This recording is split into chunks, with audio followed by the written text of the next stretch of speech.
கர்த்தாவே, உம்மை பகைக்கிறவர்களை நாம் பகையாமலும் உமக்கு விரோதமாய் எழும்புகிறவர்களை அருவருக்காமலும் இருப்பேனோ. முழு பகையாய் அவர்களை பகைக்கிறேன், அவர்களை எனக்கு பகைஞராக எண்ணுகிறேன்.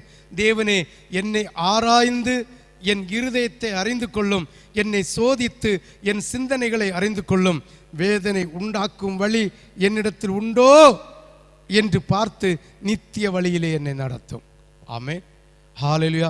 அப்போ ஆண்டவருக்கு எது வெறுப்பாக இருக்கிறதோ அது நம்ம வெறுக்கணும். அது உலகத்தில் நமக்கு ஐஸ்வர்யம் தரலாம், ஆசீர்வாதம் தரலாம், பணம் தரலாம், செழிப்பு தரலாம், சுகத்தை தரலாம், இன்பத்தை தரலாம். ஆனால் ஆண்டவர் வெறுக்கிறதை நாமும் வெறுத்தே ஆகணும்.